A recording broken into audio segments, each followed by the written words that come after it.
সুপ্রিয় দর্শক, আসসালামু আলাইকুম। আমি সাকিব স্বাগত জানাচ্ছি। আমার সাথে আছেন জুহাইর, সে ইন্টারন্যাশনাল স্টুডেন্ট। উনি আমাদের চ্যানেলে আগেও এসেছেন। আজকে আমরা একটু অন্য ধরনের বিষয় নিয়ে কথা বলবো। বিশেষ করে ইন্টারন্যাশনাল স্টুডেন্ট যারা আছে তাদের একটা কালচারাল শখ হয় এখানে আসলে পরে। টোটালি ডিফারেন্ট, বাবা মা ছাড়া, ভাই বোন আত্মীয় স্বজন ছাড়া, বাচ্চা বয়স, টিনেজ বয়স। তো কোন ধরনের কালচারাল শখটা হয় এবং সেই শখটা কিভাবে ওভারকাম করে সেটা আমরা জুহেরের কাছ থেকে শুনবো। জুহের, স্বাগত। আসসালামু আলাইকুম সবাইকে। তো বেসিক্যালি আমাদের যে কালচারাল শখটা, আমাদের ক্যানাডা বলেন, তারপর ইউএসএ বলেন, আর অন্যান্য কান্ট্রিজ যেরকম মানে নর্থ আমেরিকান কান্ট্রিজগুলো আর কি, এগুলো আমাদের দেশ থেকে যে একদম অপোজিট, মানে হচ্ছে কমপ্লিটলি অপোজিট। যেরকম ফার্স্ট অফ অল হচ্ছে টাইম জোন একটা ডিফারেন্স আছে। আমাদের এখানে যখন সকাল হয় তখন ওখানে রাত, বাংলাদেশে আবার যখন রাত হয় তখন এখানে সকাল। তো একটা জেট ল্যাগের একটা বড় একটা বিষয় আছে। আর আমাদের এই জেট ল্যাগটাকে ওভারকাম করতে প্রায় 1.5 মান্থসের মতো লেগে যায়। একটা টাইম জোনের একটা ডিফারেন্স। অর্থাৎ টাইম জোনের যে ব্যাপারটা হচ্ছে যে, অর্থাৎ আমি যখন ঘুমাই আমার মা তখন জাগা, আমার মা যখন জাগা তখন আমি ঘুমানো। তো এই ধরনের একটা কালচারাল শখ আমাদের সব সময় কাজ করে, তাই তো? অবশ্যই কালচারাল শখ এটা একটা কাজ করে। এরপরে কি করে? তারপর যেটা আমি দেখলাম যে আমাদের এখানে, আমরা এখানে চলি পর্যন্ত অপোজিট সাইডে, উল্টা সাইডে। আমাদের যেমন হচ্ছে এটা কি, মানে বেসিক যে ডিফারেন্সগুলা, যেরকম আমাদের গাড়ির সাইডটা হচ্ছে উল্টা, এখানে হচ্ছে লেফট সাইডে স্টিয়ারিং, আমাদের গাড়ির সাইডে, গাড়ির দেশে ছিল হচ্ছে গাড়ির স্টিয়ারিং রাইট সাইডে। এটা একটা ডিফারেন্স। বা এবং আরেকটা যেটা বললো যে সেটা হচ্ছে যে গাড়ির স্টিয়ারিং হুইলটা অন্যদিকে এবং রাস্তার গাড়িও চলে উল্টা দিকে। হ্যাঁ, উল্টা দিক থেকে। আমাদের দেশে বোধহয় চলে হচ্ছে লেফট সাইডে, স্টিয়ারিং হুইলটা রাইটে। আর এখানে হচ্ছে চলে হচ্ছে রাইটে, গাড়ি চলে হচ্ছে রাইটে, স্টিয়ারিং হুইলটা লেফটে। অর্থাৎ গাড়ি চলবে সেটাও ভিন্ন দিকে। তো এটাও একটা কালচারাল শখের মধ্যে অবশ্যই পড়ে, কারণ এই জিনিসগুলি রপ্ত করতে সময় লাগে অনেক। এরপরে কি হতে পারে? তো এই যে বেসিক যে ডিফারেন্সগুলো, এগুলো কিন্তু আস্তে আস্তে ছোট ছোট যেসব ডিফারেন্সগুলো, এগুলো আস্তে আস্তে বড় একটা ইম্প্যাক্ট ফেলে আর কি লাইফে।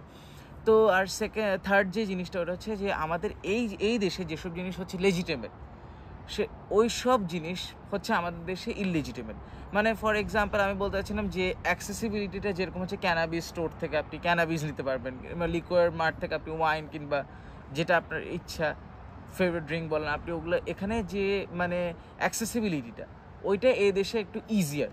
যদিও আপনি এখানে ওপেনলি সব কিছু করতে পারবেন না, আপনি ওপেনলি তো মানে ক্যানাবিসও অ্যাক্সেস করতে পারবেন না। সেম গোজ ফর লিকুয়ার কিংবা wine as well. But the thing is that আমাদের যে ইজি অ্যাক্সেসটা, ওইটা এই দেশে হচ্ছে মানে কম্পারেটিভলি ইজিয়ার বাংলাদেশের তুলনা। তারপর হচ্ছে ফর এক্সাম্পল, আমরা যেমন বাংলাদেশে বন্ধু বান্ধব বাবা মা নিয়ে থাকতাম, এখানে তো সেটা থাকতে পারে। এখানে তো আসলে এই শখটা কিভাবে হয় বা কিভাবে ওভারকাম করো? এখানে আসলে ওসব জিনিসগুলো মানে তেমন একটা পসিবিলিটি না। কজ ফার্স্ট অফ অল হচ্ছে যে মানুষের এই দেশে তো হচ্ছে 24/7 বিজি থাকে আর কি। ওদের একাডেমিক লাইফ বলেন, তারপর হচ্ছে জব লাইফ বলেন, এগুলোর পর আসলে কন্ট্যাক্টসগুলো হয়ে ওঠে না আর কি, কন্ট্যাক্টসগুলো মেনটেন করা, নেটওয়ার্কিংটা মেনটেন করা। বাট তবুও আমরা চেষ্টা করি আমাদের কমিউনিটির সাথে ইনভলভ থাকতে, যত পারি কমিউনিটিকে হেল্প করতে, এটাই আর কি। তারপর এই যে ইলিজিটিমেটের একটা কথা বললাম। আর বেসিকলি এইসব যেসব ডিফারেন্সগুলো, এগুলো পরে মানে কালচারাল শক যেটা আমাদের হয়, এগুলো পরে আমাদের এক প্রকার আমাদের মেন্টাল, আমাদেরকে ডিপ্রেশনে ফেলে দেয় আর কি। তো আরেকটু বলি যে ডিপ্রেশনের কথাটাও বললাম। এখন তো ওয়েদার ভালো, ঘুরতেছি, কিন্তু উইন্টারটাই, লম্বা উইন্টার, এটা কি কোনো ডিপ্রেশন বাড়ায়? হ্যাঁ, এটা অবশ্যই একটা ডিপ্রেশন বাড়ে। কারণ অনেক সময় উইন্টারের কারণে তো আমাদের তো চলাফেরা করতে প্রবলেম হয়। তো যেটার কারণে আমরা মানে কি বলবো, ঘর থেকে আমাদের জব, ঘর থেকে আমাদের ওয়ার্ক প্লেস, তারপর একদম আবার ঘরে মানে চলে আসি আর কি। বেশি আর কোথাও তেমনটা ঘুরতে টুরতে ইচ্ছা করে না, কারণ উইন্টার এখানে খুবই মারাত্মক উইন্টার। আমাদের এক ফ্লাইটে পুরো আমাদের -40 থেকে আমাদের +40, +40 থেকে -40, অর্থাৎ প্রায় 80 ডিগ্রি টেম্পারেচারের ডিফারেন্স। কেউ যদি অক্টোবর বা ফেব্রুয়ারিতে যদি বাংলাদেশ থেকে আসেন, যে টেম্পারেচারে আসবেন অলমোস্ট 70-75 ডিগ্রি টেম্পারেচারের কিন্তু ডিফারেন্স। তো এটাও কিন্তু একটা বড় ধরনের কালচারাল শক। তো উইন্টারটা খুবই এখানে ডিপ্রেসিং আর কি। তো কারণ ওখানে আমাদের তখন বাসা বাইরে বেডটের হতে পারি না, তখন আমরা কোথাও ঘুরতে টুরতে যেতে পারি না। তো এটার কারণে অনেক সময় অনেকজনের একটা ডিপ্রেশন থাকে। আমার বেসিক্যালি আমি যেভাবে আমার কালচারাল শকটাকে ওভারকাম করেছি, এটার জন্য আমি আবার মাকে থ্যাঙ্কস দিব। কারণ মা যখন এসেছিলো, মা এসেছিলো আমার সামারে 23-তে। তো তখন মা অনেক জায়গায় আমাকে ঘোরাতে নিয়ে গেছে, যেরকম কি টরন্টো, মন্ট্রিয়াল, অ্যালবার্টাতে আমাকে অনেক জায়গায় ঘোরাতে নিয়ে গেছে। তো তখন আমার আসার পর আমি আমার লাইফটাকে আবার রিসেট করে আবার নতুন করে স্টার্ট করতে পেরেছি, আর একটা ব্যালেন্স রাখতে পারলাম আর কি। আর এখন তো আমার 3 ইয়ার্স প্লাস অনগোয়িং আর কি।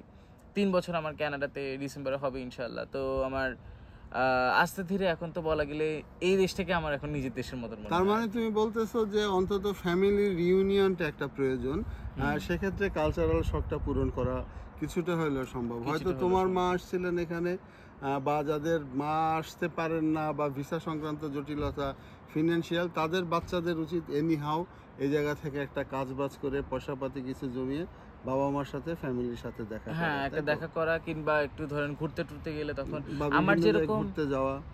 বিভিন্ন জায়গায় একটু ঘুরতে টুরতে যাওয়া বা ফ্রেন্ডদের সাথে একটু ঘোরাফেরা করা, তখন আই গেস ওইটাকে জিনিসটাকে না তো একটু ওভারকাম করতে পারে আর কি। আচ্ছা, আরেকটা জিনিস একটু জানতে চাই, যেমন বাংলাদেশে তো ওইভাবে স্টুডেন্ট যারা আসে তারা কেউ রান্না বাড়া করে খায় না বাংলাদেশে থাকতে। তো এইখানে এসে যে সব কাজ নিজের করতে হয়, এটা কি কোনো কালচারাল শখের মধ্যে পড়ে, বা এই জিনিসটা মানতে কি কষ্ট হয় যে সব কাজ করে তারপরে খাইতে হইতেছে? না, এটা আসলে এটা কোনো কালচারাল শখের মধ্যে তেমন একটা পয়েন্ট। এটা আসলে বেসিকলি যে এসব জিনিসগুলো আসলে ইভেনচুয়ালি যখন মানে আমাদের আমাদের আমাদের বাংলাদেশের খাবার দাবার এগুলো একটু আমরা অনেক সময় মিস তো করবো, এটা স্বাভাবিক। তো তখন আমরা নিজে থেকেই দেখে দেখে আমরা ওটা অটোমেটিকলি মানে এখন ইউটিউবে দেখা দেখা ইউটিউবে দেখে দেখে আমরা সবকিছু নিজে থেকে বানিয়ে ফেলি আর কি। তো ওটা তেমন একটা কালচারাল শখে একটা ইম্প্যাক্ট ফেলে না। আমার আমি যেগুলো বললাম আর কি, যে মানে আমি একসময় আমি একবার আমার জব থেকে যখন আমার মানে এখানে আসার 6 মাসের মাথায় আর কি, আমি একবার আমার জব থেকে আমি আমার বাসার দিকে যাচ্ছি। তো তখন আমি মনে করতাম যে কিরা আমি কি প্যারালাল ইউনিভার্সে আছি নাকি, একটা কান্ট্রি যে অপোজিট, একদম কমপ্লিটলি অপোজিট কিভাবে হতে পারে। আর আমাদের এই সামান্য পৃথিবীর মধ্যেই এত মানে এত এত জিনিস আছে জানার।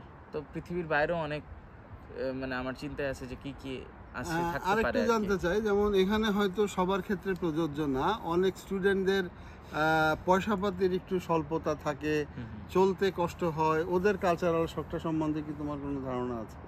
ওটা ফার্স্ট অফ অল আমি সবাইকে রিকোয়েস্ট করবো যে মানে প্রত্যেকটা প্যারেন্টসকে, যাতে ওরা যখন when they will be sending off their child like tell them to be mentally prepared of this thing so that they can be like aware, ওরা যাতে অ্যাওয়্যার থাকতে পারে, আর যাতে পরবর্তীতে এসে যাতে ওদের তেমন একটা প্রবলেম না হয় আর কি।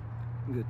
তো আর কিছু মনে পড়ে কালচারাল শখের কথা? বাংলাদেশের ঈদ পার্বণ, বাংলাদেশের পহেলা বৈশাখ, ওইগুলি তো হয় এখানে, কিন্তু অতটা কালারফুল তো না। ওইগুলি মিস করো? ওই কালচারাল শখগুলি কি আসে? হ্যাঁ, ওগুলো তো একটা মিস করবে, কারণ আমাদের দেশের ফেস্টিভ্যাল বলেন, তারপর বলেন, মানে তারপর রিউনিয়ন বলেন, ওগুলো তো আমাদের এই দেশে তো পসিবল না। ওগুলো তো একটা মিস করবোই। লাস্ট প্রায় কোরবানি ঈদ সহ রোজা ঈদ সহ প্রায় 6টা ঈদ ফ্যামিলিকে ছাড়া, কিন্তু আস্তে ধীরে এগুলোকে ইভেনচুয়ালি এটা ওভারকাম করেই ফেলি আর কি। আর কিছু মনে পড়ে? হ্যাঁ, মনে পড়ে। আমার খুব বাংলাদেশের খাবার দাবার খুবই মিস করি আর কি, এটাই আর কি।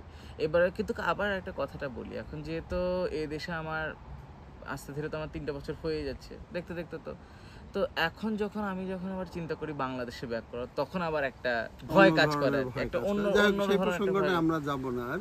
তো আমরা কানাডা নিয়েই কথা বলি। তো দর্শক, আমরা শেষ করব, জহিরের কাছে আবার একটু শেষ বিদায় নিব। তো মাথায় রাখবেন, কালচারাল শখের কারণে কিন্তু অনেকেই জীবন শেষ করে দেওয়ারও কিন্তু কাজ করে, যেগুলো আমরা কানাডায় দেখেছি। আমাদের ইউটিউব চ্যানেলগুলি যদি দেখেন, যে অনেকেই কিন্তু মারা যায় এই দেশে এসে, বিভিন্নভাবে নষ্ট হয়ে যায়। মানে নষ্ট শব্দটা ইউজ করা ঠিক হয়নি, বিভিন্নভাবে তারা আর কন্ট্রিবিউশন করতে পারে না এই সোসাইটিতে তাদের ফ্যামিলির জন্য। তো যারা পিতামাতা যারা আছেন, এই কালচারাল শখগুলির ব্যাপারে একটু অবশ্যই খেয়াল রাখবেন। আর কিছু না, আজকের দিনে এতটুকু। তো ধন্যবাদ দর্শক, আবারও দেখা হবে নতুন কোনো বিষয় নিয়ে। সে পর্যন্ত ভালো থাকবেন।